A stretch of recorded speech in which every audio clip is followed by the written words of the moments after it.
Diamonds, Eramallur, Vadathala. 8 വർഷമായി ഇന്ത്യയിൽ തങ്ങിയ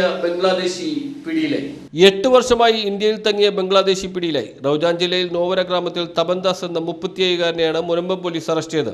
operation clean പദ്ധതിയിൽ ജില്ലാ പോലീസ് മേധാവി വൈഭവ് സക്സേനയുടെ മേൽനോട്ടത്തിലായിരുന്നു പരിശോധന. മത്സ്യബന്ധനമായിരുന്നു ജോലി. 8 വർഷം മുമ്പ് ബംഗ്ലാദേശിൽ നിന്ന് മത്സ്യബന്ധനത്തിന് പുറപ്പെട്ട ഇയാൾ അതിർത്തിയിലെ നദി നീന്തിക്കടന്ന് ബംഗാളിലെത്തി. അവിടെ ഏജന്റിന് 1000 രൂപ നൽകി പശ്ചിമ ബംഗാൾ വിലാസത്തിൽ ആധാർ കാർഡ് നിർമ്മിച്ചെടുത്തു. പിന്നീട് കേരളത്തിലെത്തി ബേപ്പൂർ, പൊന്നാനി എന്നിവിടങ്ങളിൽ മീൻപിടുത്തത്തിൽ ഏർപ്പെട്ടു. 4 മാസം മുമ്പാണ് മുനമ്പത്തെത്തിയത്. ഇവിടെ മീൻപിടുത്ത ബോട്ടിൽ ജോലി ചെയ്തു വരികയായിരുന്നു. ശമ്പളം ബംഗാളിലുള്ള ഏജന്റിന് അയച്ചു കൊടുക്കും. ഏജന്റാണ് ബംഗ്ലാദേശിൽ എത്തിക്കുന്നത്. തപൻദാസിന് ഇവിടെ സഹായം ചെയ്തു കൊടുത്തവരെ കുറിച്ചും അന്വേഷിക്കുന്നുണ്ട്. Special branch DYSP VS Navas, Munambam DYSP S Jayakrishnan, inspector K Sandeep തുടങ്ങിയവർ ഉൾപ്പെട്ട പോലീസ് സംഘമാണ് അന്വേഷണ സംഘത്തിലുണ്ടായിരുന്നത്. ഓപ്പറേഷൻ ക്ലീൻ പദ്ധതിയുടെ ഭാഗമായി റൂറൽ ജില്ലയിൽ 1.5 മാസത്തിനുള്ളിൽ പിടികൂടിയ ബംഗ്ലാദേശികളുടെ എണ്ണം 38 ആയി. News bureau, Kochi.